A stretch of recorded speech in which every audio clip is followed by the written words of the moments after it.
Good afternoon or morning, once again, wherever you are, whatever time you are, thank you for joining me today.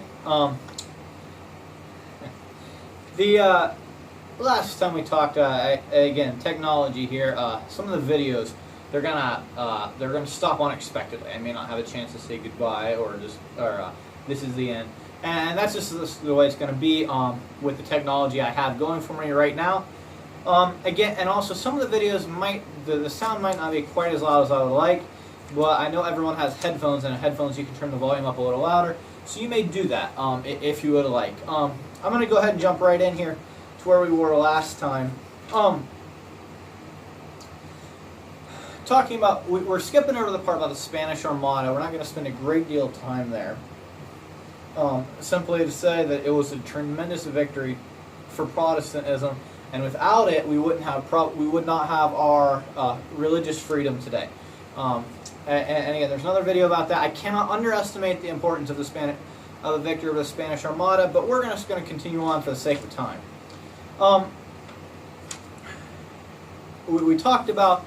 I talked about briefly in the last video about the Sir Walter Raleigh establishing the Roanoke colony and it vanishing. It literally vanishing.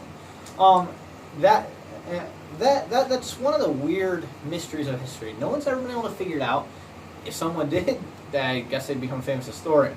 But as far as we know, there's some explanations out there, or if we think this or that, but we don't really know today. We're gonna jump here to a major point, and I think you're gonna find this rather humorous. Well, you're not gonna find this humorous, but I find it humorous. One of the greatest inventions of all time. This is the third time in this class I've said this is the greatest invention of all time in history, and you're gonna know that I do that on a regular basis. It accentuates the point, but in this case, it really is arguably, again, this is the third arguable one, greatest invention in world history is the joint stock company. In the early 1600s, the joint stock company is the forerunner of the modern corporation was perfected. I recently read about 550, maybe 600 page book called The Ascent of Money by a well-known historian. Again, that's The Ascent of Money, A-S-C-E-N-T. If you would like to read that, that's an unbelievable book tracing the money throughout history and what it does. And I'm going to spend a little extra time on this. Imagine for a second that you and 10 of your friends all wanted to start a business. You all wanted to make money. But, so one of you buys a house and does rental properties. One of you buys a car lot and starts doing that. Okay? But 5 or 6 of you can't quite get enough money to really start that company. Maybe they start a boutique shop, maybe they do a little something online, but can't quite get quite enough money. Well, 2 or 3 of them pull together and say, hey, what if you and I, Frank and Sam, what if we start a business together? We can start a blacksmith shop together. And that works great. The joint stock company is building on that. When you have 10 people's money pulled together, you have a lot more to invest. Thus, you have a lot more opportunities to make money. If you have 100 people's money, you have a hundreds people's money, then that gives you a lot more. What you have is in a modern corporation, thousands of people pool their money. That money is formed in a company, and that company or corporation invests it and tries to make money for its shareholders. Now, we will note that in world history, all through here, it's a level world history, money and poverty, all okay. About the time that the joint stock company or the corporation is established in the 1600s, all of a sudden skyrockets the wealth of the world. It's unbelievable. The world transforms. Poverty dramatically collapses. The industrial age happens shortly after. I mean, you name it. What happened?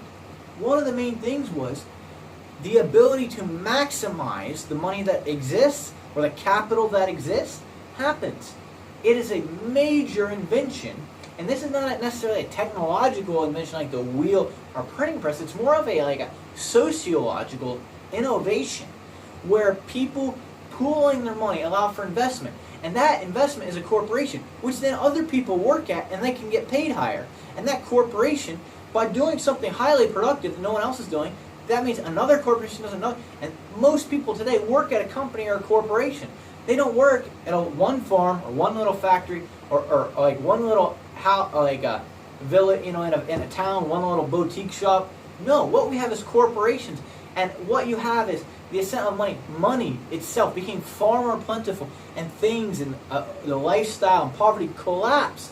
Poverty collapsed. Living dramatically skyrocketed. Today, the poorest person in America lives better than the wealthiest person in 1920. John D. Rockefeller, the wealthiest person in the world, lived worse today. Worse then than the poorest person lives today. And that cycle continued several different times. Partly, and a lot of it, because of the joint stock corporation, and it became the corporation. We see that in the New World, the Virginia Company sent people to America. Well, let's say I have $50, and you have $50, and Frank has $50, and Sam has $50. I don't want to risk $25 send to start a new business in the New World. That's a bad idea. I only have $50. I don't want to spend half of my money. Neither do you. But if I'm willing to spend 10. If I spend 10, and you spend 10, and Frank spends 10, and Sam spends 10, and Sally spends 10, now we have the $50 to start a company in the New World. That company in the New World thrives. Now it made me an extra 50, so that I can invest that 50 again. And that is how it works. You're far more likely to invest with a joint stock company because you don't have to take the risk. Is mitigated out to several different people. That is what joint stock company is so important.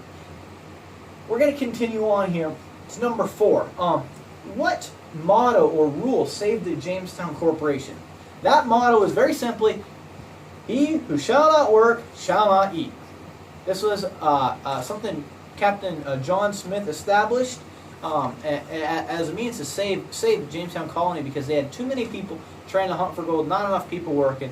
They had people who felt like they were above labor. They were gentlemen. They called them gentlemen in England. They didn't work. Others worked. They were laborers.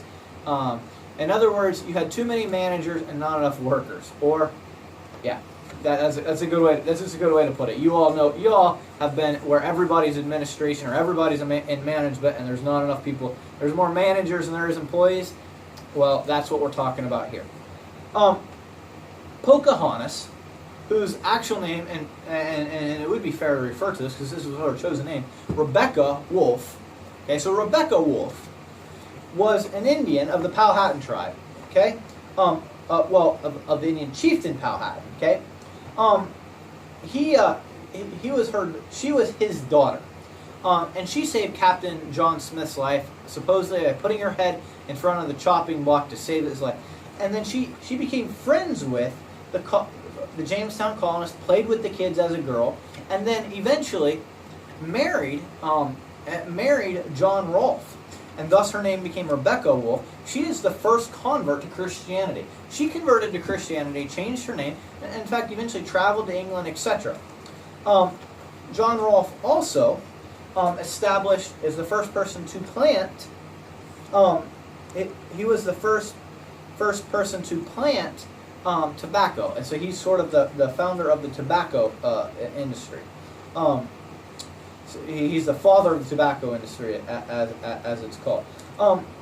One thing here to note is the marriage of Pocahontas to the colonist John Rolfe is the first interracial union in Virginia, and possibly the first accepted interracial union in the New World. And that's a very important standard. From the earliest of time, there was interracial marriages, and it was accepted by both the Indian tribes and the English. The Powhatans, or Powhatan's Confederacy, eventually was pushed aside in Jamestown. There was various wars and fightings back and forth, but what eventually happened was the Powhatans, they didn't have, our book says they had no valuable commodities to offer in commerce. And eventually, because they didn't have anything valuable to offer to English, they lessened in influence. English increased in influence. English needed their land. They liked to travel and not necessarily live in one spot. They were sort of pushed aside. The English planted themselves more firmly in Virginia, and so on.